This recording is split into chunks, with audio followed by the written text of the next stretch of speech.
Hello, welcome back to another episode of the FRC Robotics 101. My name is Dang from Green Arms Robotics Team 6520. And without further ado, let's just jump into today's episode. We are talking about the brainstorm process in robot making. Imagine you are preparing for a presentation or just planning for daily activities. A well-made robot cannot exist without the through planning and strategizing or brainstorming. So brainstorming in FRC basically means to find yourself as much ideas, options, strategies as possible. The reason for this is to create as many ideas as possible. The more ideas you have now, the more options you can choose from in the later process. Now, there are three different steps for you to efficiently brainstorm for your robots. The first step is the idea creating step. In this step, every member of the team should take part in researching and coming up with their own ideas. Later on, I will bring some of my friends to show you how do we actually do it.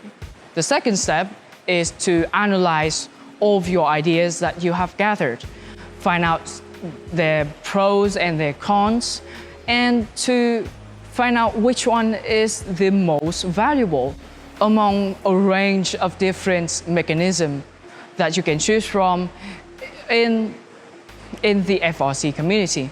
Step 3 is to decide on one main plan that you will stick to for the rest of the build season and to make up as many backup plans as possible. The more backup plans you have, the more organized your team is in the future if there shall be any failures that may happen to the main plan. This is what we have got researching for the shooting mechanism in the FRC 2020 game task. In the FRC 2020 game task, the main scoring method is to shoot as many balls as possible up high. The ball is about 17 centimeters in diameter, and through researching on Sheep Delphi and looking back at older and similar FRC games, we have came up with these ideas.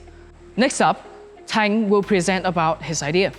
Hi, so I'm Tang, and I'm going to be talking about my ideas for the shooting mechanism for the FRC 2020. So how I came up with this idea is basically that when I saw this game, basically I thought it was a reskin of the 2016 FRC game. Both have a big ball that you're going to shoot into a hole up high. So I just took some of the ideas that are commonly shown in the 2016 games. So the first one is the flywheel or the one-wheel shooter. Basically, you just have a big, heavy wheel in the middle that is going to force a ball along a curved path and then shoot out at the end. It's just that simple. Another idea that is often used in the 2016 game was the two-wheel shooter. Basically, you have two wheels side by side, spinning reverse to each other, and that's going to force a ball through the middle and then shoot out at the end. I just got that from doing research on the forums like Sheep Delphi and looking through robot reviews on YouTube, and that's what I got. Those are the things that are often used in similar games. So the next person that is going to be talking about his idea is going to be Huang. Hi, my name is Huang, and as per usual, I haven't been brainstorming at all. So rather, I have been watching all of the Lord of the Rings trilogy, and this is the fruit of my labor. So I came up with an idea for a catapult.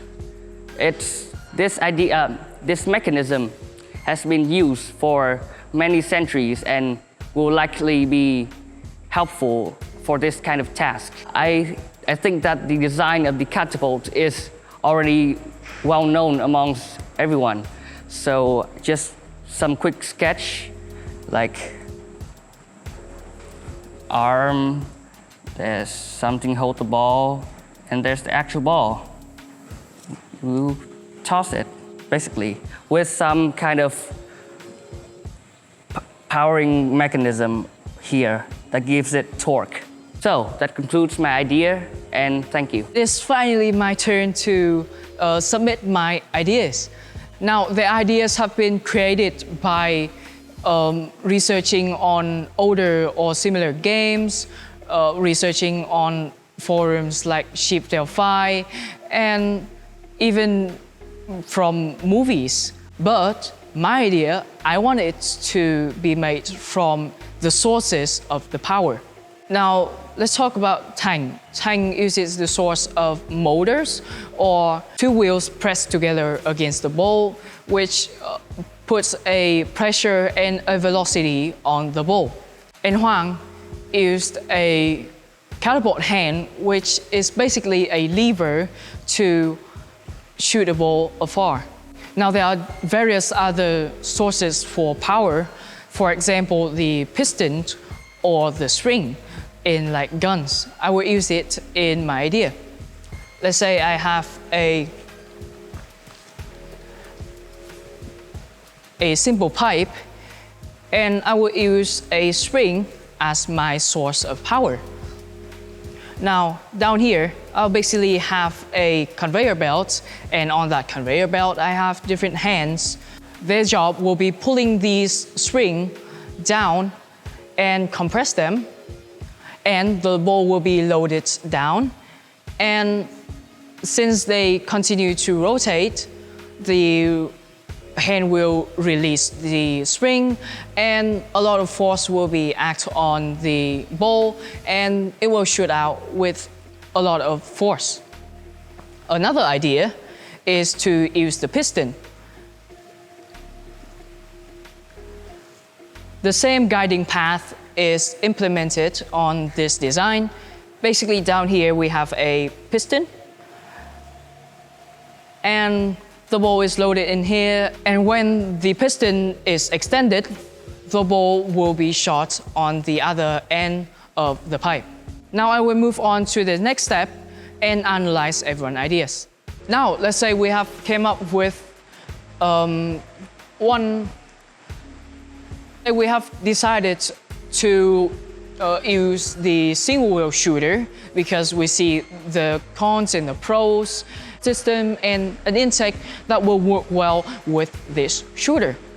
And here we have prepared for you two mechanisms for the storage and intake that work well with the single wheels. What we have put here is the Wheel of Doom. Now, what is the Wheel of Doom? It may sound cool, but it's just simply a storage wheel alternates in size from different FRC games. This will technically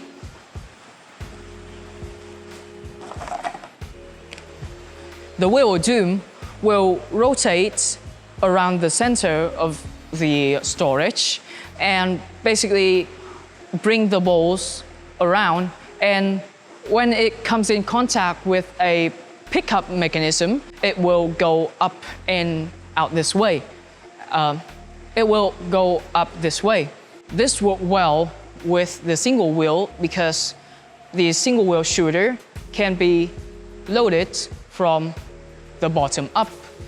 And this Wheel of Doom, it is proven to be very efficient and very reliable.